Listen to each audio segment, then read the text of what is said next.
माँ के पास बच्चे के विकास की गति तेजी से होती है।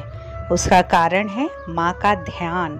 वह चाहे दूर हो, चाहे वो दूसरे कमरे में हो, लेकिन ध्यान उसका बच्चे की तरफ लगा है। वह चाहे सैकड़ों मील दूर चली गई हो, वह हजार काम में उलझी हो, लेकिन भीतर उसके ध्यान अपने बच्चे में लगा है। रात वह सो रही हो तो भी ध्यान उसका बच्चे में ही लगा है।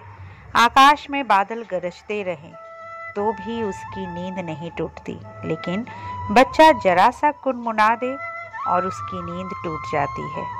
उसका ध्यान बच्चे में लगा है।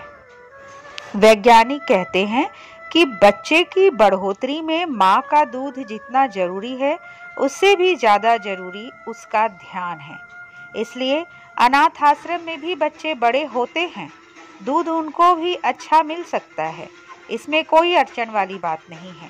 सेवा उनको प्रशिक्षित नर्सों की मिल सकती है। माँ उतनी अच्छी सेवा नहीं कर सकती क्योंकि उसका प्रशिक्षण नहीं है। उनको वस्त्र, दवा, सारा इंतजाम अच्छा मिलता है, लेकिन न मालूम क्या है कि उनके भीतर वृद्धि मालूम नहीं होती, बढ़ोतरी मालूम नहीं होती। सब सूखा सूखा लगता है। कोई एक चीज कमी हो रही है, ध्यान नहीं मिल रहा है। हम प्रेम के लिए इतने आतुर होते हैं, पता है क्यों? क्योंकि प्रेम के बिना ध्यान नहीं मिलता।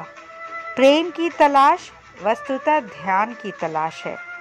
कोई तुम पर ध्यान दे तो तुम्हारे भीतर जीवन का फूल खिलता है, बढ़ता है।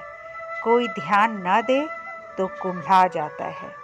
इसलिए प्रेम की प्यास कि कोई प्रेम करे वस्तुतः प्रेम की नहीं है।